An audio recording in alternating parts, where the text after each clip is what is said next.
Welcome to our deep dive. We'll be taking a look at sexual assault awareness. Okay, great. I know you're interested in learning more about this, and it's something that really does deserve a lot more attention than it gets. Definitely. Not during Sexual Assault Awareness Month, but all the time. So today we're going to kind of explore not just the statistics, which can be really heavy, Right. but also, what can we do? What can we all do to contribute to building safer communities?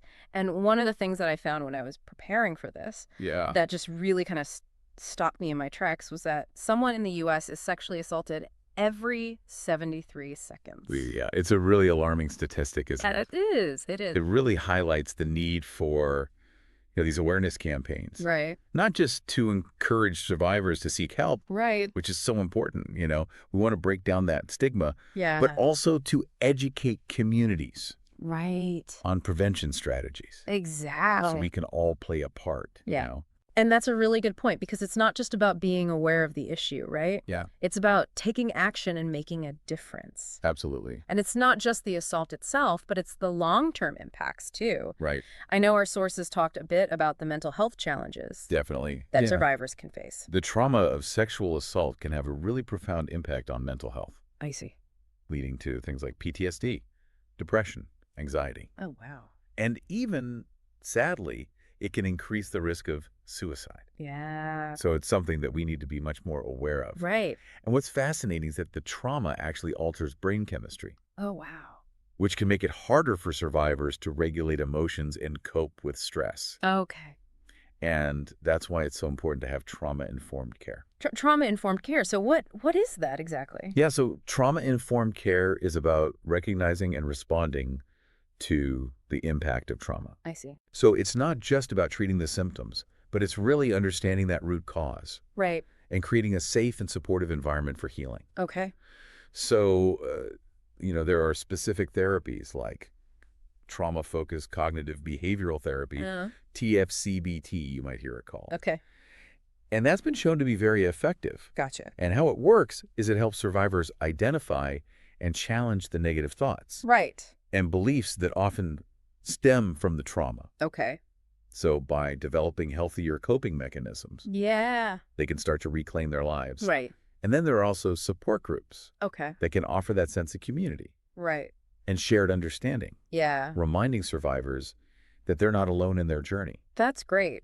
That's really good to know that there's help out there. Definitely. Specific therapies, things like that. But I think before we go any further, it's probably important to kind of make sure we're all on the same page Yeah, definitely. about what sexual violence is, what constitutes sexual violence. Right. Because I know one of the sources gave a definition that is a lot broader than a lot of people realize. Yeah, that's a great point. Yeah. A lot of people think, oh, sexual violence, that's rape. Yeah. But it's actually so much more than that. Okay. Sexual violence is any sexual contact or behavior that happens without consent. Okay. So it includes things like attempted rape, any kind of forced sexual act, Right. unwanted sexual touching, I see. even situations where coercion or manipulation, Okay. abuse of authority is used to gain sexual compliance. Right. And it can also include situations where substances are used, Right. like alcohol or drugs, Right. to incapacitate someone, Mhm. making them unable to give consent. Right. So it's really important to have that understanding of consent. So it can really happen anywhere. It's not just a dark alley or, Exactly, yeah. some isolated place. It can happen in homes and workplaces, Yeah. public spaces. Right. It really doesn't discriminate. Yeah.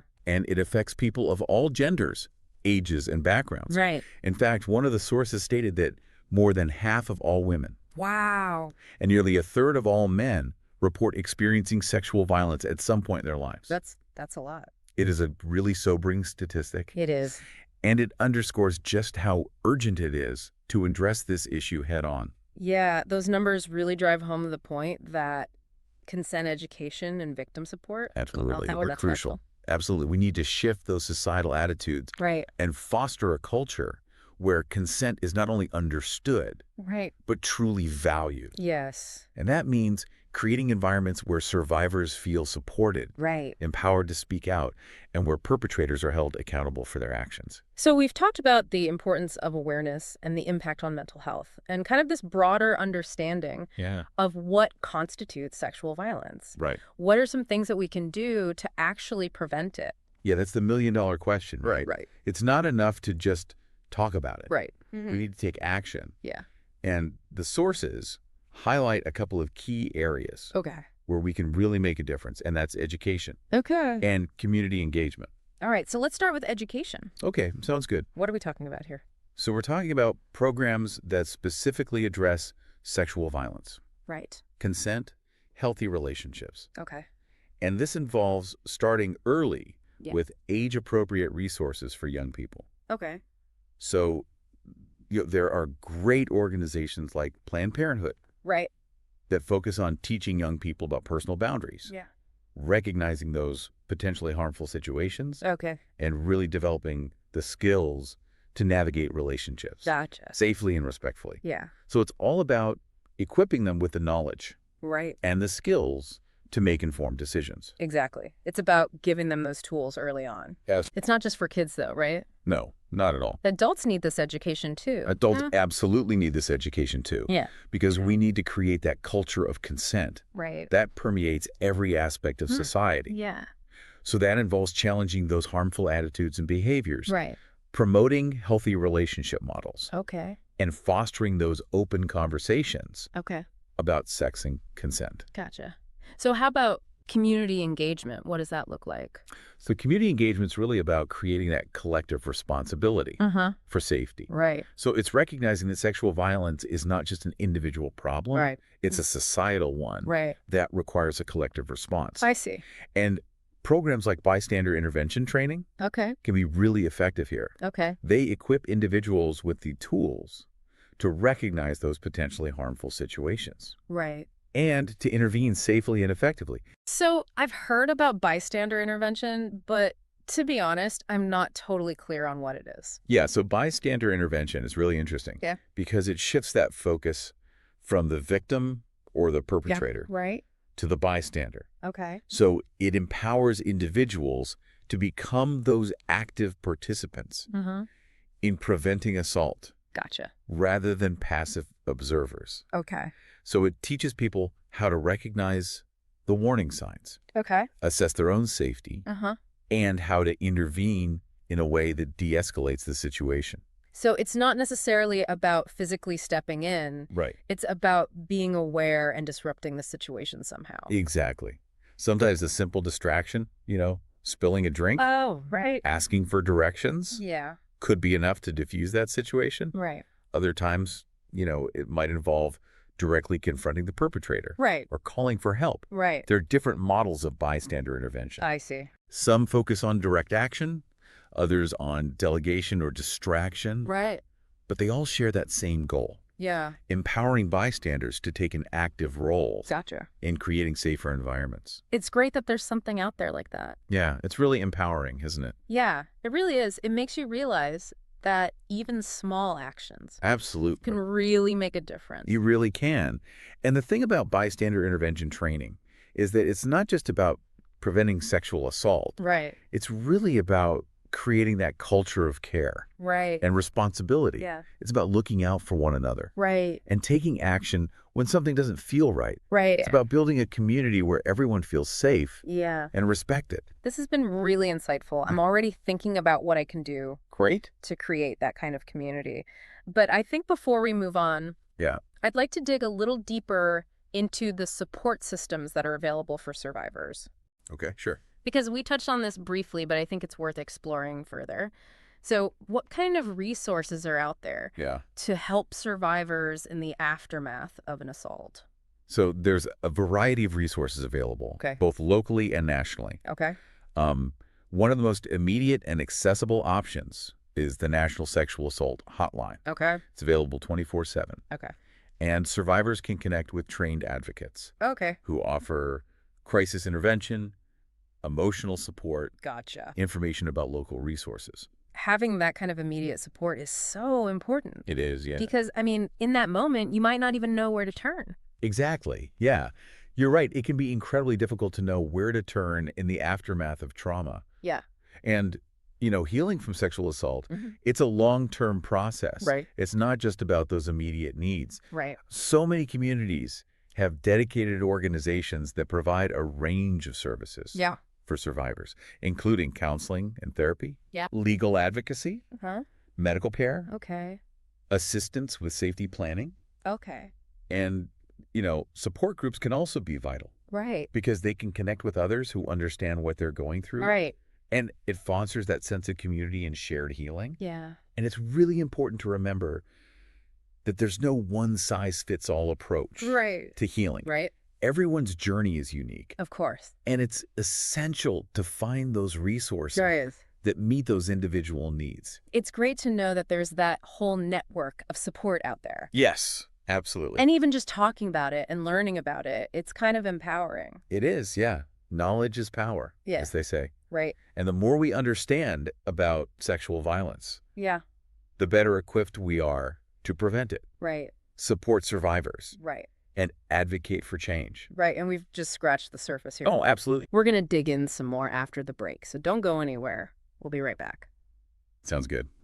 So we were talking about community engagement Yeah. and how important it is. It's so important. And I know you've got some great insights on Yeah. how that can play out Absolutely. in real life. Definitely. So what are some things that individuals or communities can do Wow. to get involved in addressing this? There are a lot of things people can do. Okay. We've already talked about education and bystander intervention, Right. but there are also Yeah. community-led events and campaigns Oh, right. that raise awareness Yeah. and get people to take action. Yeah. And I know April is Sexual Assault Awareness Month, Thanks, Ma. and there's a lot of events Yeah. that happen then. Yeah. But to be honest, I don't always know Yeah. what they're all about or Right. how to participate. Sure. Can you maybe give us a quick rundown? Yeah, definitely so. Yeah. One of the most well-known events is Wear Teal Day, Okay. and that takes place on the first Tuesday of April. Okay. And people are encouraged to wear teal that day. I see teal everywhere that day. Right, exactly. And teal is the color Okay. that symbolizes sexual assault awareness. Gotcha. And people also use the hashtag Wear Teal Day on social media Uh-huh. to share information and have conversations online. Okay. So It's really just so it's about showing solidarity with survivors Yeah. and spreading awareness. Yep. And it's a pretty simple act, Right. but it can have a big impact. Right. And what about Denim Day? Denim Day. Oh, yeah. I vaguely remember seeing something on social media Oh. about that. It's observed on April 26th. Okay. And it actually has a really powerful backstory. Okay. It started with a legal case in Italy Okay. where a rape conviction was overturned What? because the judges felt that the victim's tight jeans implied consent. Oh, wow. Yeah, so wearing denim on this day is kind of a protest Okay. against that kind of victim blaming Right. and the harmful myths surrounding sexual assault. That's crazy. Yeah, it's really about challenging the idea that clothing Right. somehow justifies or excuses assault. Yeah, like what you're wearing should never imply consent. Exactly. It's not about what you wear. Yeah, It's about the actions of the perpetrator. right. And that story is shocking, but It is. fortunately not surprising. You're right. Yeah. It highlights how deep these misconceptions run. Yeah, it does. It's good to see people pushing back Yeah, against that. standing up for survivors. Absolutely. And then I know one of the sources also mentioned Take Back the Night events. Take Back the Night. Yes. What can you tell us about those? Those are rallies and marches that are usually held at night, Okay. and they aim to reclaim public spaces Okay. and demonstrate a commitment to ending sexual violence. Gotcha. And they're really powerful because they provide a really visible platform Yeah. for survivors and their allies Right. to speak out against the violence, Yeah. demand change. Okay. A lot of times people carry signs, Right. chant slogans, share their stories, offer support Yeah. to one another. Right. It's really about creating this sense of solidarity Yeah. and empowerment. And moving away from that fear and silence Got it. to action. Exactly. And so there are all these events, but what are some other ways to get involved beyond these big events? Yeah, so the National Sexual Violence Resource Center, or NSVRC, Okay. has this great SAM branding toolkit Okay. that gives people materials Right. to promote events and raise awareness. I see. And even if you can't go to a rally or a march, Yeah. you can still participate Right. by sharing information online or having conversations with family and friends Yeah. or just educating yourself Yeah. about sexual violence. Right. So no matter how small, Exactly. it all contributes to the bigger picture. Exactly. Every action counts. That's really empowering. It is. It makes you feel like you can actually do something. Right. Everyone has a role to play. Are there any resources that are specifically designed for younger people? Yeah, absolutely. Yeah. Because, it's never too early to talk about these things. Right. Like healthy relationships, consent, and personal boundaries. There are definitely organizations that offer age-appropriate resources Okay. that focus on giving young people the tools Right. to recognize harmful situations Okay. and develop those skills to navigate relationships safely. Yeah. Like, what are some examples of Yeah, those types of organizations? sure. Well, Planned Parenthood's a great example. Okay. They've got those comprehensive sex ed programs that Yeah. cover all sorts of topics, Okay. like consent, healthy relationships, Yeah. recognizing and responding to sexual violence. Wow. And another great one is Day One. Okay. They focus specifically on supporting young people Right. who've experienced dating abuse and sexual violence. Okay.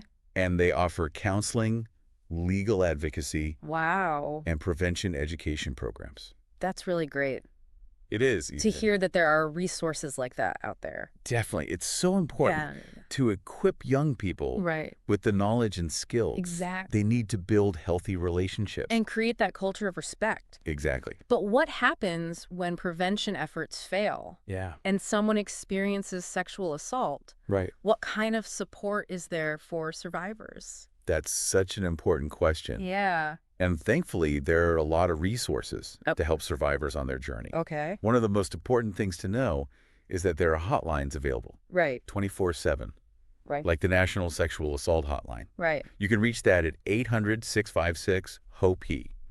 Okay. I've heard of that hotline. What kind of support can someone expect if they call? So when you call, Yeah. you'll connect with a trained advocate Okay. who can offer immediate crisis intervention, emotional support, and Oh. information about local resources. Gotcha. They can help you create a safety plan, Okay. connect you with counseling services, Uh-huh. and guide you through the reporting process Okay. if you choose to do so. So they really help with, like, Yeah. everything. It's really a great resource. Yeah, that's comforting to know that's available at any time. Definitely. But I imagine that the needs of survivors kind of go beyond Absolutely. that initial crisis period. You're so right. Healing is a process. Right. It's not just an event. Yeah. And so a lot of communities have organizations Okay. that offer a bunch of different services Okay. for survivors. Yeah. Things like counseling and therapy, Right. support groups, Yeah. legal advocacy, Yeah. medical care, and even help with housing and other practical needs. Wow. So these services are all about empowering survivors Right. to rebuild their lives Yeah. on their own terms. That's great It is. that there's a whole network of support out there. Absolutely. There are people who want to help. Yeah, because, I mean, healing from that kind of trauma Right. can be really isolating. It can. And just knowing that there are these resources Yeah. available can make all the difference. Absolutely. And, sometimes the most powerful support Yeah. comes from friends, Yeah. family, and community members Oh, yeah, of course. who listen without judgment, Yeah. offer encouragement, Right. and create that safe space. Right. And we all have a role to play in that too. Exactly. It's about creating that culture of empathy Yeah. and understanding where survivors feel believed and supported. Right. It's not Yeah. just like Yeah. a professional service. Right. It's just being there for someone. Absolutely. You've given us so much to think about. Good. What do you think is the most significant takeaway Mm, from our deep dive so far? that's a great question. Yeah. I think the biggest takeaway for me Yeah. is that sexual violence is preventable. Okay. It's not inevitable. It's a problem, Yeah. but it's a problem we can solve Okay. by investing in education, promoting healthy relationships, Yeah. empowering bystanders, Right. and supporting survivors. Right. We can make a world where everyone feels safe and respected. That's a powerful message. It is. And it gives you hope It does. that we can actually change things. Absolutely. So before we wrap up this part Yeah. of our deep dive, I want to go back to consent Okay, for sure. a minute because we talked about it earlier. Yes. And it's such a crucial concept. And Yeah. it really deserves It's like a like dedicated silent. conversation. Yes. So can you give us some key things to remember about consent, Yeah, especially when we're talking about preventing sexual assault? absolutely. So consent is absolutely foundational. Yeah, And it's not just about avoiding legal trouble. right. It's about Right. building healthy, respectful relationships. Yeah. So let's break down what consent really is. And get rid of some of those misconceptions. Yeah, like a checklist. Yeah, like a checklist. Okay. To make sure you're respecting boundaries. Okay. and honoring someone's agency. Yeah. So the first and most important thing Okay. is that consent has to be freely given. Okay. That means there's no pressure, Right. no coercion or manipulation. Man, no one should feel obligated Exactly. to say yes. Exactly. The person should feel completely comfortable saying yes or no Right. without fear of consequences. And it's about really wanting to do something. Yes. Not just feeling like you have to. Exactly. What's next on our checklist? Okay. So next, consent is also reversible. Okay. Even if someone initially consents Right. to something, they have the right to change their mind At any time. at any time. Okay. And that change of mind should be respected. Right. No questions asked. So it's not like a one-time yes No. that covers everything? No. It's an ongoing conversation Gotcha. where both people are checking in, making sure everyone's still comfortable Yeah. and enthusiastic. It's an ongoing process. Exactly. Not a one-time agreement. Exactly. And that brings us to the next thing. Okay. Informed consent. Okay. So this means that everyone involved Yeah. knows what they're consenting to. Right. It's about being honest and transparent. No surprises. No surprises. Okay. Making sure everyone has the information Right. to make an informed choice. And this applies to other situations too. Absolutely. Not just sexual stuff. Yeah, like medical procedures, Right. signing a contract. Yeah. You need to know what you're agreeing to. Right. It's about respecting someone's right Right. to make choices Yeah. about their body and life. Okay. So informed consent. Yes. What else? Okay, another important part Yeah. is that it should be enthusiastic. Okay. So the person should be genuinely excited, Right. willing to participate. It shouldn't be passive or Exactly. reluctant. You got the Like you want to be doing this. exactly. Not just like, well, okay. Right. It's Mhm. about feeling good about the decision, Yes. It's not about- just going along with it, Right. because it's easier than saying no. Yeah, I like that. Good. Okay, so we've got freely given, reversible, informed, and enthusiastic. Yep. What's the last one on our list? The final point is that it has to be specific. Okay. So that means someone's consenting to a specific act Okay. at a specific time Right. with a specific person. Right. Consenting to one thing Yeah. doesn't mean you're consenting to everything. Right. It's about respecting boundaries Right. and making sure you're both on the same page. Okay, so to recap, Yes. freely given, Uh-huh. reversible, Yeah. informed, Yeah. enthusiastic, Yeah. and specific. You got it. That's a really helpful checklist It is. to keep in mind as we're Absolutely. navigating these interactions. Yeah, and remember, it's an ongoing conversation. That's right. It's not just a one-time thing. Exactly. You need to keep checking in Yeah. throughout the interaction. Right. Make sure everyone is still feeling good Exactly. about it. Yep. This has been such a good conversation. Good. I'm glad. We've explored some tough topics, Yeah, but it's also been really empowering it has. to learn about the things that we can do Absolutely. to prevent sexual violence and support survivors. Yeah, We've covered a lot of ground, we have. but we still have more to unpack. Definitely. So stay tuned. We'll be Yeah. right back.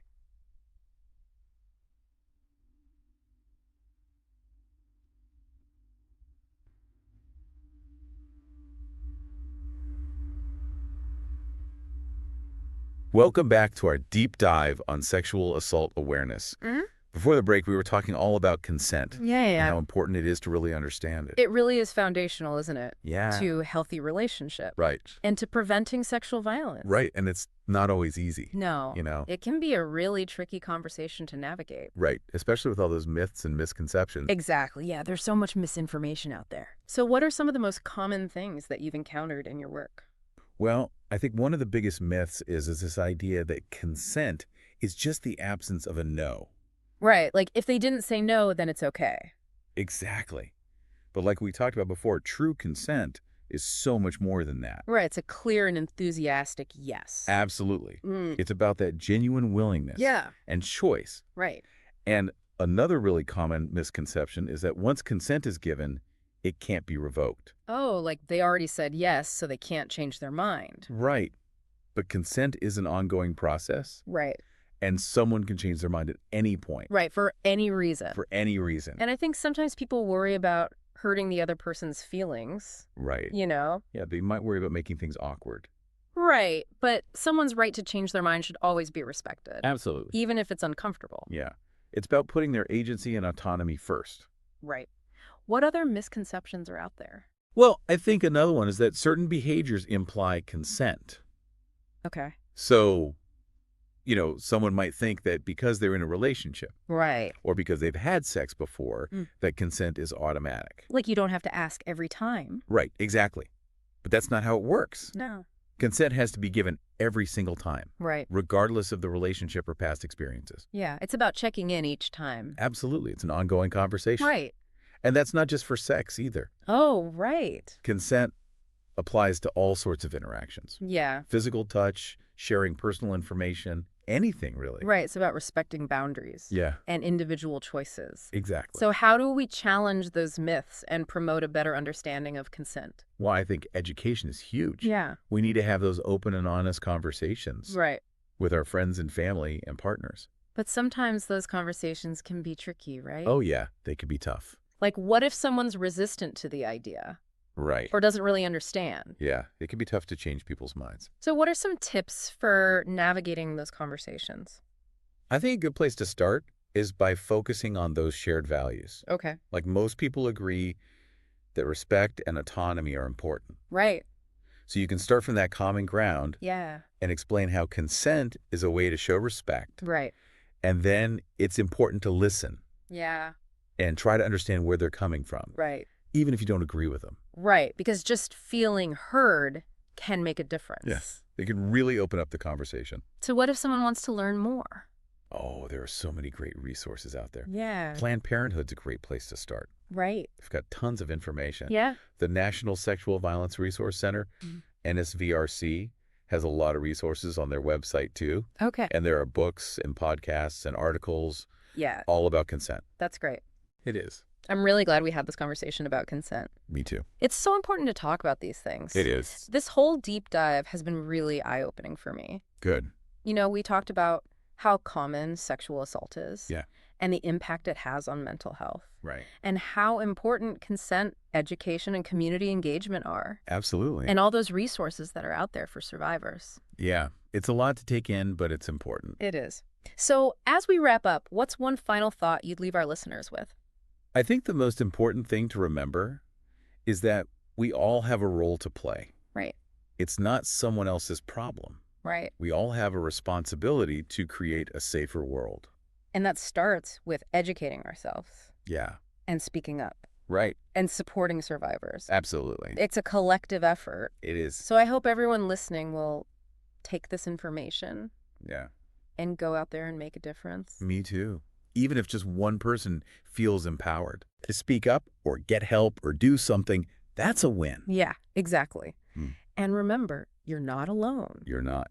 There are people who care. Yeah, there are resources out there. Yeah, there's hope. And there's hope for healing and change. Thank you for listening.